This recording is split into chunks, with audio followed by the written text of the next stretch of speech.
आज हम इतिहास के उस घटना के बारे में चर्चा करेंगे जिसने भारतीय स्वतंत्रता संग्राम को एक नई दिशा प्रदान की।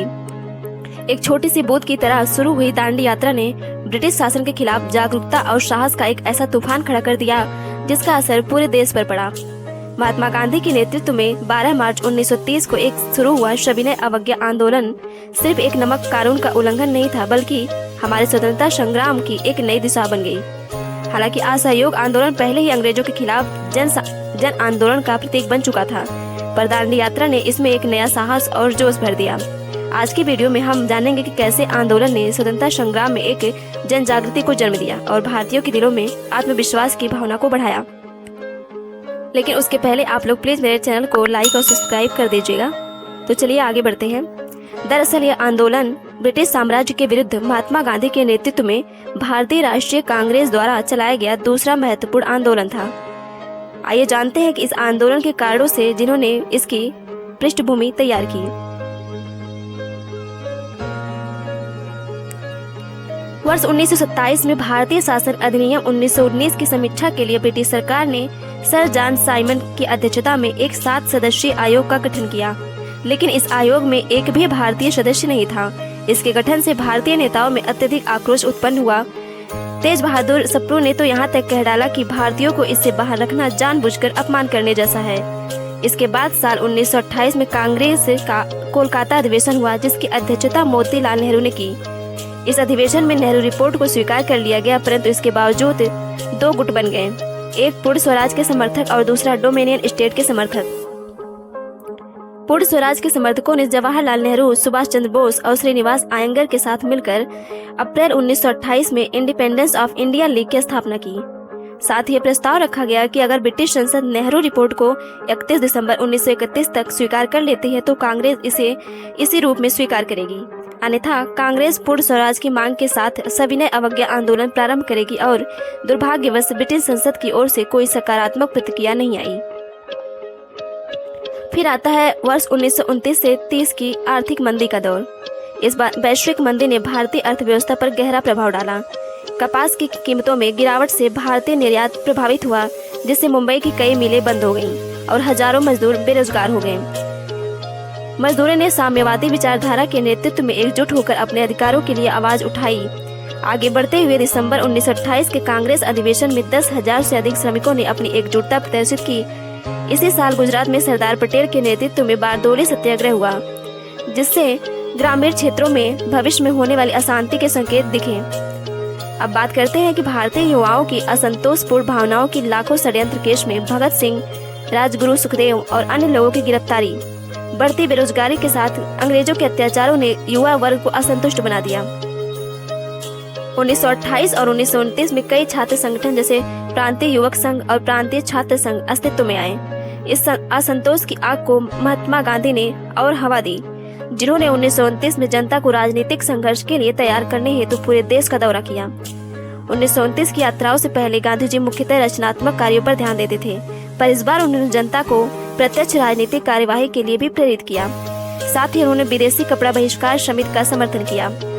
मार्च 1929 में गांधी जी की गिरफ्तारी से देश भर में ब्रिटिश सरकार के प्रति आक्रोश बढ़ गया और इसके साथ ही 1929 में इंग्लैंड में लेबर पार्टी सत्ता में आई, जो अपेक्षाकृत उदारवादी थी। और अंत में बात करते हैं कि लॉर्ड इरविन की घोषणा की 31 अक्टूबर 1929 को इरविन ने घोषणा की कि महारानी की ओर से उन्हें आदेश मिला है कि भारत को अधिशासित स्वराज्य के रूप में देखने का मुद्दा भारत के विकास में निहित है। इसके साथ ही गोलमेज सम्मेलन आयोजित करने का आश्वासन दिया गया, लेकिन भारत को डोमिनियन स्टेट प्रदान करने की कोई निश्चित तिथि नहीं दी गई, जिससे भारतीयों में निराशा छा गई।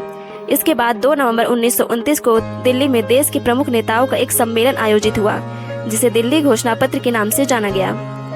इसमें मांग की गई कि गोलमेज सम्मेलन में डोमिनियन स्टेट के ब्यूरो पर बहस हो, कांग्रेस के प्रतिनिधियों का बहुमत हो और एक आम माफी की नीति अपनाई जाए। लेकिन 23 दिसंबर 1929 को वायसराय इरविन ने इन सभी मांगों को अस्वीकार कर दिया।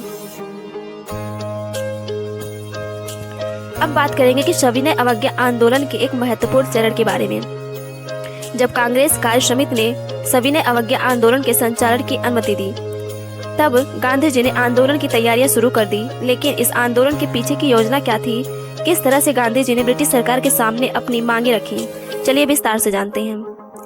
गांधी जी ने यंग इंडिया में एक लेख के माध्यम से वायसरॉय के सामने 11 सूत्रीय प्रस्ताव रखा और कहा कि यदि उनकी 11 मांगों को 31 जनवरी 1930 तक स्वीकार कर लिया जाता है तो वो प्रस्तावित आंदोलन नहीं करेंगे। पहली श्रेणी में मांगे आम जनता के हित के मुद्दों से जुड़ी थी, जिसमें सिविल सेवा और सेना के खर्च में 50% की कटौती, सिविल सेवा के वेतनों में 50% की कमी, पूर्ण शराबबंदी और CID में सुधार शामिल था। वहीं दूसरी श्रेणी की मांग थी कि बुजुर्गा वर्ग की विशिष्ट मांग जैसे कि रुपया और स्टर्लिंग के विनिमय दर को घटाकर 1 शिलिंग 4 पेंस तक लाने की मांग, विदेशी कपड़ों पर शुल्क लगाने और विदेशी कपड़ों के आयात को नियंत्रित करने की मांग, और तटीय जहाजरानी को भारतीय जहाजरानी कंपनियों के लिए आरक्षित करने की मांग। वही तीसरी श्रेणी थी किसानों से जुड़ी मांगे, जिसमें मालगुजारी में 50% की कमी, नमक कर का उन्मूलन और सरकार के नमक पर एकाधिकार को समाप्त करने की मांग शामिल थी। इन मांगों में हर वर्ग का ध्यान रखा गया, चाहे वह किसान हो, उद्योगपति, व्यापारी या फिर आम नागरिक क्यों न हो। परंतु फरवरी 1930 तक सरकार की ओर से कोई सकारात्मक उत्तर नहीं आया। ऐसे में साबरमती में कांग्रेस कार्य समिति की एक और बैठक हुई, जिसमें गांधी जी और उनके सहयोगियों को आंदोलन का नेतृत्व सौंपा गया। गांधी जी ने नमक को ही क्यों चुना सविनय अवज्ञा आंदोलन का केंद्रीय मुद्दा बनाने की? इसका जवाब दिलचस्प है। गांधी जी का तर्क था कि नमक एक ऐसा वस्तु है जो हर किसी की जरूरत है। उन्होंने कहा, पानी के अलावा नमक एक ऐसी चीज है जिस पर कर लगाकर सरकार करोड़ों लोगों को प्रभावित कर सकती है। यह कर गरीब, बीमार और असहाय लोगों के लिए बहुत ही अमानवीय है। नमक का मुद्दा इसलिए भी महत्वपूर्ण था क्योंकि इससे हर वर्ग को, चाहे वह गरीब हो या अमीर हो, किसान हो या व्यापारी हो, सबको एकजुट किया जा सकता है। इसके अलावा नमक बनाने का अधिकार मिलने से विभिन्न वर्गों को आय का एक अतिरिक्त स्रोत मिल सकता है। इस प्रकार नमक सत्याग्रह के रूप में सविनय अवज्ञा आंदोलन ने एक नई क्रांति को जन्म दिया। गांधी जी का ये आंदोलन सिर्फ ब्रिटिश हुकूमत के खिलाफ विरोध नहीं था, बल्कि भारतीय समाज के हर वर्ग को एकजुट करने का प्रयास भी था। इस आंदोलन का सबसे प्रमुख हिस्सा था दांडी मार्च। महात्मा गांधी जी की उनको 11 सूत्रीय मांगों के संबंध में सरकार की ओर से कोई सार्थक उत्तर नहीं मिला तो उन्होंने एक महत्वपूर्ण प्रतिक्रिया दी। उन्होंने कहा कि मैंने मांगी थी रोटी और मिले पत्थर। इसके विरोध में गांधी जी ने 12 मार्च 1930 को साबरमती आश्रम से 78 समर्थकों के साथ दांडी के लिए पदयात्रा शुरू की। यह यात्रा 385 किलोमीटर लंबी थी, जिसे पूरा करने में उन्हें 25 दिन लगे। आखिरकार 5 अप्रैल को गांधी जी दांडी पहुंचे, लेकिन दांडी पहुंचने का मकसद क्या था? दरअसल 6 अप्रैल को गांधी जी ने समुद्र तट पर नमक बनाकर ब्रिटिश सरकार के नमक कानून का उल्लंघन किया। इसके साथ पूरे देश में लोगों ने नमक बनाना शुरू कर दिया और खुलेआम कानून का विरोध किया। सुभाष चंद्र बोस ने इस ऐतिहासिक मार्च की तुलना नेपोलियन पेरिस मार्च और मुसोलिनी के रोम मार्च से की। एक घटना इस बात का प्रमाण थी कि भारत का स्वतंत्रता संग्राम एक नए मोड़ पर पहुंच गया था। गांधी जी ने आंदोलन को और अधिक संगठित करने के लिए 9 अप्रैल को कुछ महत्वपूर्ण निर्देश जारी किए। उन्होंने कहा कि जहां भी हो संभव हो सके लोग नमक कानून तोड़े और नमक बनाएं। शराब की दुकानों, विदेशी कपड़ों की दुकानों और अफीम के ठेकों पर धरने आयोजित किए गए। यदि हमारी शक्ति पर्याप्त हो तो करों की अदायगी का विरोध किया जाएगा। वकील अपनी वकालत छोड़ सकते हैं, लोग न्यायालयों का बहिष्कार कर सकते हैं, सरकारी कर्मचारी अपने पदों से त्यागपत्र दे सकते हैं, हर घर में लोग चरखा चलाते और शोध बनाएं, सरकारी छात्र कॉलेजों का बहिष्कार करें। इन सभी कार्यक्रमों का उद्देश्य था सत्य और अहिंसा के साथ पूर्ण स्वराज की मांग। गांधी जी का मानना था कि यदि हम इन सिद्धांतों पर टिके रहे तो हमारी जीत निश्चित है। इस आंदोलन की सबसे अनोखी बात यह रही कि इसमें समाज के हर तबके ने अपनी सक्रिय भागीदारी निभाई। महिलाएं, जिन्होंने लंबे समय तक सामाजिक और राजनीतिक आंदोलनों से दूरी बनाए रखी थी, उन्होंने भी आगे आकर महत्वपूर्ण भूमिका निभाई। उन्होंने सत्याग्रह के दौरान विरोध प्रदर्शनों का नेतृत्व किया, सड़कों पर उतरकर अपने साहस का प्रदर्शन किया, अपने परिवार के पुरुषों के साथ कंधे से कंधा मिलाकर अंग्रेजी हुकूमत को चुनौती दी। इस तरह किसानों ने भी इसी आंदोलन में बड़े जोश के साथ भागीदारी ली। वे अपने अधिकारों के लिए संगठित हुए और न सिर्फ करों का विरोध किया बल्कि विदेशी शासन के खिलाफ आवाजें उठाईं। कामगारों ने भी अपनी मजदूरी छोड़कर रोजगार से जुड़े अधिकारों के लिए इस आंदोलन को समर्थन दिया, जिससे औद्योगिक क्षेत्र में एक लहर फैलने लगी। यहाँ तक कि छात्रों ने अपना शिक्षा छोड़कर स्वतंत्रता संग्राम में कूदने का साहस दिखाया। उन्होंने स्कूल और कॉलेजों का बहिष्कार कर विरोध प्रदर्शन में भाग लिया। अब आइए देखते हैं कि आंदोलन किस प्रकार पूरे देश में फैला। 12 मार्च 1930 को दांडी मार्च से शुरू हुआ ये आंदोलन 6 अप्रैल को गांधी जी द्वारा नमक कानून तोड़ने के साथ ये पूरे देश में फैल गया।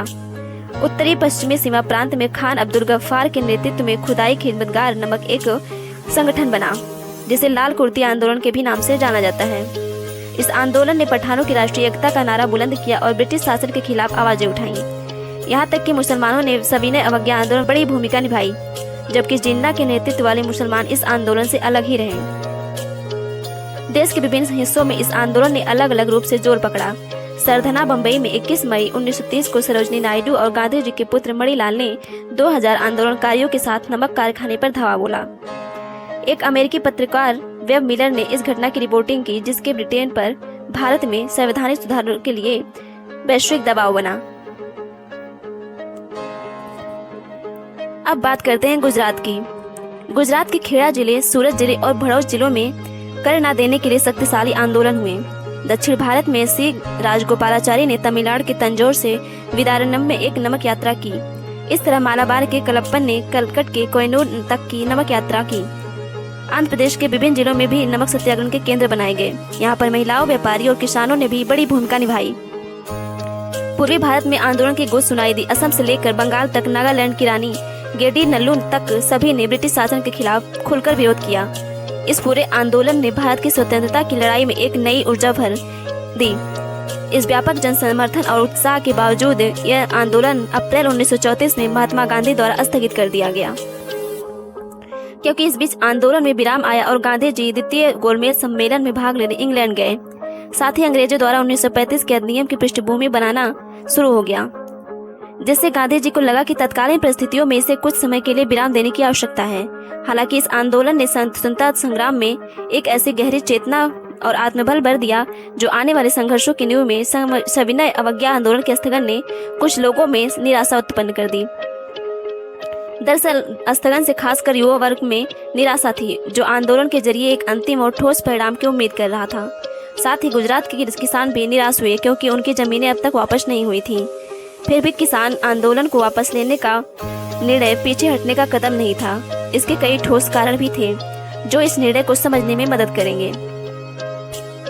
पहला कारण है कि जन आंदोलन यदि लंबे समय तक चलता है तो वह अपनी धार खोने लगता है, और ऐसे में इसे उचित समय पर विराम देना आवश्यक हो जाता है। दूसरा कारण यह है कि आम जनता की त्याग करने की भी एक सीमा होती है। दरअसल निरंतर और असीमित त्याग की क्षमता केवल समर्पित आंदोलनकारियों में ही हो सकती है। इसके अलावा व्यापारियों और दुकानदारों ने भी इस आंदोलन में बड़े उत्साह से भाग लिया था। हालांकि सितंबर 1930 के बाद उन्होंने उनके उत्साह में कमी दिखाई दी। इस प्रकार सामान्य रूप से जनता प्रसन्न थी, क्योंकि उन्हें एक एहसास हो चुका था कि सरकार को उनके आंदोलन को गंभीरता से लेना पड़ा। उन्हें खुशी थी कि सरकार ने पहली बार उनके नेताओं को बराबरी का दर्जा देते हुए समझौता किया। यही कारण है कि जनता ने जेल से रिहा होने वाले राजनीतिक कैदियों का विजेताओं की तरह स्वागत किया। सविनय अवज्ञा आंदोलन का उद्देश्य भले ही पूर्ण स्वराज प्राप्त करना था, लेकिन यह उद्देश्य प्राप्त नहीं हुआ। फिर भी राष्ट्रीय आंदोलन में सविनय अवज्ञा आंदोलन का महत्वपूर्ण स्थान है। यह एक दिलचस्प बात है कि जब एक अंग्रेज समाचार पत्र के संवाददाता ने इस आंदोलन की खिल्ली उड़ाई, तो उन्होंने कहा कि क्या एक सम्राट को एक केतली में पानी उबालने से हराया जा सकता है। इसके बावजूद ब्रिटिश सरकार इस आंदोलन के नैतिक प्रभाव को समझने में असफल रही। ब्रिटिश भारत का शायद ही ऐसा कोई प्रांत बचा था जो इस आंदोलन का असर ना पहुंचा हो। एक महत्वपूर्ण अंतर यह था कि असहयोग आंदोलन की तुलना में सविनय अवज्ञा आंदोलन में मजदूरों, किसानों तथा महिलाओं का अप्रत्याशित सहयोग था। यानी नहीं, भारतीय आंदोलन ने ब्रिटिश सरकारों को एक स्पष्ट संकेत दिया कि भारतीय राजनीति में कांग्रेस की भूमिका अत्यंत महत्वपूर्ण थी। इसका अर्थ यह है कि संवैधानिक सुधार करते समय कांग्रेस की अवहेलना करना अब संभव नहीं था। अंततः सविनय अवज्ञा आंदोलन ने ब्रिटिश सरकार को बुरी तरह से झकझोर दिया। इस आंदोलन के दौरान राष्ट्र जाग उठा, जनता में राष्ट्र प्रेम की भावना प्रबल हुई, और यही कारण था कि आंदोलन ने जनता में राष्ट्रीय एकता, आत्मविश्वास, गौरव और देश की आज़ादी के लिए एक नया जोश और नया उत्साह भर दिया। जैसा कि हमने देखा, सविनय अवज्ञा आंदोलन न तो केवल ब्रिटिश हुकूमत को हिलाकर रख दिया, बल्कि हर भारतीय के दिल में आज़ादी की एक नई उम्मीद जगाई। यह आंदोलन एक ऐसा पन्ना है जो हमें याद दिलाता है कि सच्चे इरादे और साहस से की गई छोटी छोटी कोशिशें भी इतिहास रच सकती हैं। दांडी का नमक केवल एक साधारण पदार्थ नहीं था, यह स्वतंत्रता संग्राम का प्रतीक था, एक संघर्ष का प्रतीक था जो हमें सिखाता है कि हम सब एकजुट होते हैं तो कोई भी ताकत हमें रोक नहीं सकती। इस ऐतिहासिक यात्रा ने हमें यह भी सिखाया है कि अहिंसा और सत्याग्रह के मार्ग पर चलकर हम बड़े से बड़े साम्राज्य को चुनौती दे सकते हैं। आज जब हम अपने देश की आज़ादी का जश्न मनाते हैं तो हमें याद रखना चाहिए कि जब यह सब संभव हुआ उन महान आत्माओं की वजह से जिन्होंने अपने रक्त और पसीने से इस मिट्टी को सींचा। आइए हम सब मिलकर इस प्रेरणादायक विरासत को आगे बढ़ाने का संकल्प लें और अपने देश को एक ऐसे भविष्य की ओर ले चले जहां स्वतंत्रता, समानता और सूरज हर भारतीय के लिए चमकता हो। आज के लिए बस इतना ही। आगे मिलते हैं नेक्स्ट वीडियो में। जय हिंद, जय भारत।